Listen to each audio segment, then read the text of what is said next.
Hello，各位觀眾朋友，大家好，歡迎收睇營圖策劃，我係主持人 Samuel。咁我哋上一期咧就更新咗裕豐名門嘅28座嘅單位俾大家啦。咁啊，今日咧就持續會分享翻我哋11座同埋21座樓王嘅單位啦。我而家就喺園林當中啦，同大家去睇翻啦。今日嘅天氣咧，其實係有少少灰蒙蒙啦，咁亦都係隨住秋風嘅季節到嚟咧，我哋都係開始着上咗外套噶啦。咁而家行喺園林當中，俾到一個環境咧係非常之舒服啦。咁啊，皆因咧裕豐名門嘅園林綠化咧做得係相當之唔錯啊，有35%嘅一個綠化率㗎啦。咁啊，包括啦呢一邊嘅1到8座咧係最早期我哋嘅1期。咁成個屋苑咧亦都分咗7期嘅去開發啦。今次嘅一個11座樓王嘅位置將會位於我哋成個中心一個中軸線園林嘅一個位置，前後咧都可以見到景觀嘅，而且價錢咧13800樓層咧係可以任揀嘅嚇。咁除咗呢一個吹風同埋出街嘅一個價錢之餘咧，揾Samuel咧係真真正正價錢咧仲有得更加傾到嘅。咁我哋咧就事不宜遲，一齊咧就上翻去我哋嘅11座，同大家去介紹下。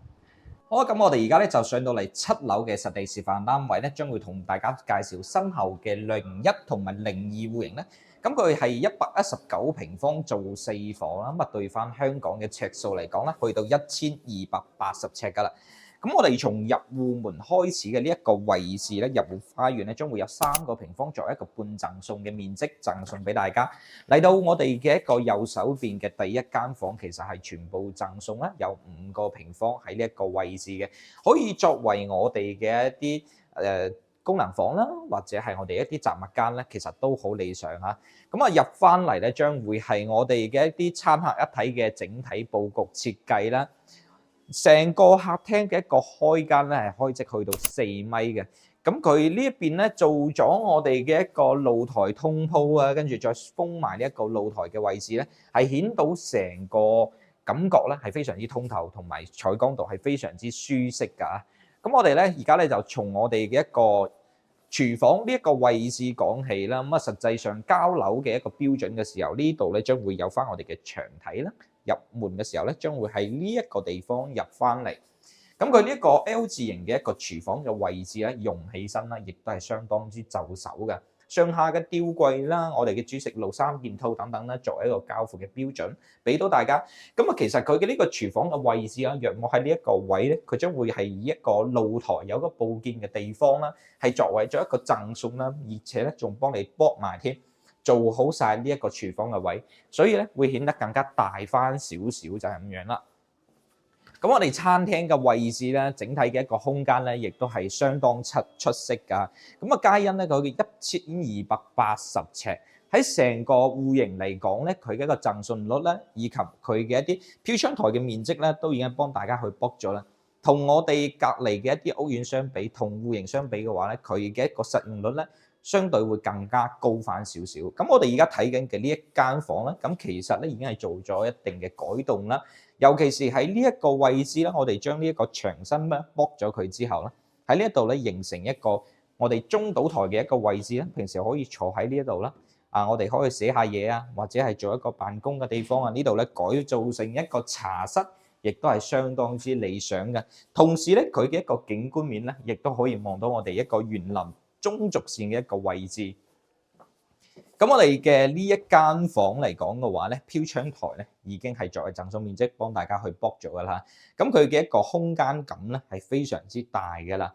咁呢邊都做咗我哋嘅一個1.5米嘅床啦。其實咧做2米床咧，呢一邊咧其實都同樣舒適嘅。呢邊我哋再做翻一個訂製嘅一個寫字台啦，甚至乎我哋再做埋一 set 嘅呢一個收藏櫃咧，其實空間咧都仲係好充足。嚟到主人房咧，係作為一個套房嘅一個搭配啦，我哋一個大 size 嘅呢一個洗手盤啦，一個位置其實咧係做得相當理想嚇。咁我哋嘅呢一邊咧冇飄窗台咧，係會零舍好用嘅。呢一個飄窗台嘅位置咧係冇啊。咁呢個位咧亦都屬於一個贈送嘅一個面積嚟嘅。咁相對咧同戶型嚟講咧，佢嘅一個實用咧係的確高咗好多啊。咁啊，包括我哋嘅主人房嘅呢一個空間咧。佢而家做緊嘅咧，而家都興緊意式簡約風，所以我哋睇起身佢嘅一啲色彩搭配方面咧，會更加係咁樣偏向我哋嘅意式啦，或者日系啦。咁呢一邊嘅原本有個270度 L 字位嘅飄窗位咧，已經幫大家駁咗啦。呢個位置咁其實係作為一個贈送嘅一個面積嚇，一大排嘅一個採光面咧，係望入嚟咧係非常之通透，特別舒服嘅。咁啊呢個戶型咧，其實講緊咧總價 total 咧係大概150萬左右啦。咁佢嘅一個價錢咧，亦都係13800蚊一平方。咁啊樓層咧係任揀嘅嚇。咁我哋而家咧就過翻去我哋嘅一個128平方。咁啊，亦都係 Samuel 咧，其實係一直都有一個願望啊，可以買到128啦，或者係135嘅情況下咧，我真係會揀去128嘅。咁我哋咧就即時同大家開估啦。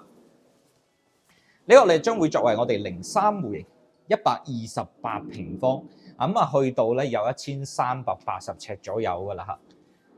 佢嘅一個整體嘅戶型咧，其實係從呢一個位置咧，一入嚟咧，佢會有少少一個不規則嘅一個形狀喺呢度，但係咧佢唔影響你全部贈送嘅一個空間面積。入邊嘅呢一間房咧有6個方啦，以及我哋前面嘅呢一個入戶花園嘅一個位置咧係有7個平方，全部贈送咗俾大家。咁以及啦呢一邊嘅一大排嘅落地採光面啦，望翻出邊嘅園林啦，特別尤其是而家嘅季節天氣咧係特別舒適嘅，喺室內好零舍安靜。咁我哋呢一個客廳係 Samuel 本人咧最中意嘅一個大方廳啊，好方方正正，俾到你一種咧就真係大平層嘅一個感覺啦。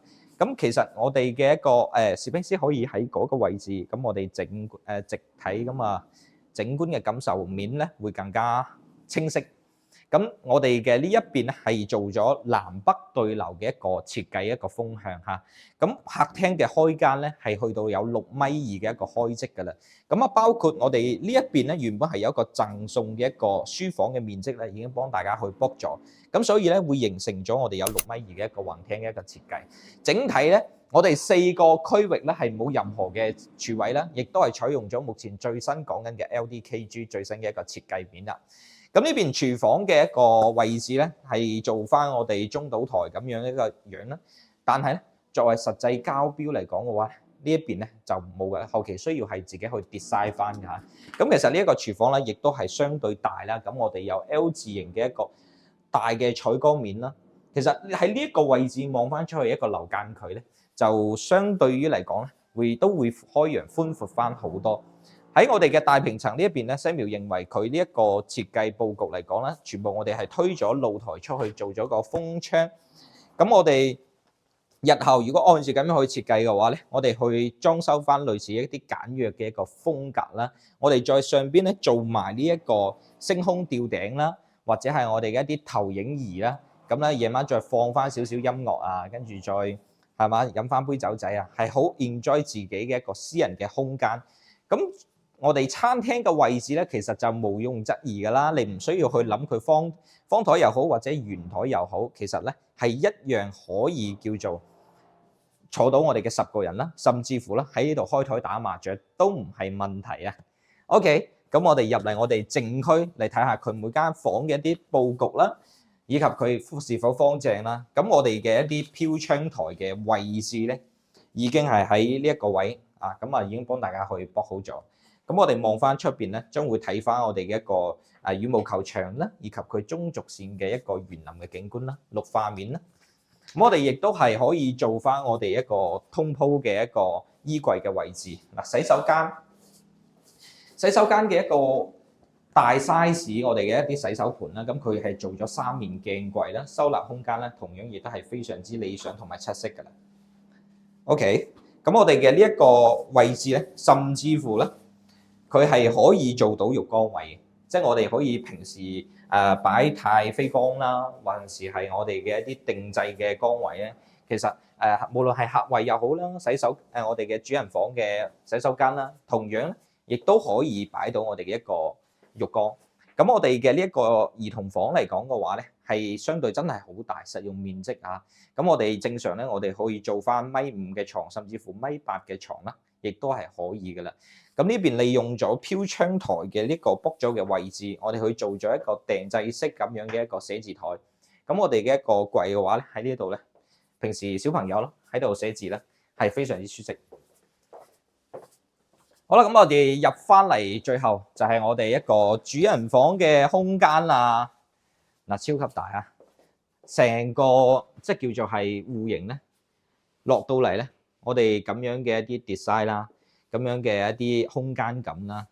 喺成個坦洲目前嚟講嘅話咧，除咗目前街景康城啦，咁佢嘅140方啦，佢可以有贈送面積多啦，以及佢嗰個106嘅特色戶型房中房有得去拼美嘅話咧，我諗其實喺縱觀整個坦洲咧，已經係冇任何嘅一啲戶型會再有裕豐佢咁樣一個實用率，會有咁樣嘅一啲空間感俾到大家。尤其是喺又係一個270度嘅採光位，喺呢邊可以做翻我哋太太最中意嘅梳妝台嘅一個位置，保證咗一個完美嘅採光入到嚟嘅。OK， 咁我哋嘅呢一邊咧，其實有一個好處咧，咁佢嘅洗手間啦，其實佢呢邊咧係做咗我哋嘅呢一個位置定得咧，其實可以盡量縮小翻入嚟。咁我哋將個洗手間咧可以改大少少。講大少少嘅情況下咧，你呢邊咧就其實係可以擺到我哋嘅太妃缸，可以形成到浸浴咁樣嘅空間。咁啊，因為本身 Samuel 咧嚟緊天氣都凍啊嘛，啊無論係我哋香港嘅街坊又好啦，還是乎係 Samuel 自己又好啦，咁啊都會中意去浸下浴，緩解一定嘅疲勞嘅。咁我哋而家嘅呢一個戶型咧，128平方，咁佢嘅一個 total 總價嚟講嘅話咧，去到180萬左右咧，係有交易㗎啦嚇。咁因為11座嘅樓王咧，呢度咧已經係剩低部分單位咧，少量嘅一個單位咧，主要咧喺21座咧128平方咧，係仲有貨量可以同大家去揀到嘅。咁喺出邊嘅一啲出街嘅一個價錢嚟講嘅話咧，咁佢嘅價錢要去到甚至乎去到超過200萬啦。咁如果即係你係真係中意呢啲咁嘅單位嘅情況下咧，可以揾到 Samuel， 因為 Samuel 咧係喺成個坦洲嚟講咧，比較熟嘅一個區域，咁我哋賣嘅貨量咧，亦都係非常之多。咁個價錢咧，同我哋出邊嘅市場價咧，係一定低過嘅嚇。咁我哋嘅視頻咧就嚟到尾聲啦。咁我哋135平方嘅戶型咧，我哋就先同大家係保留咗先。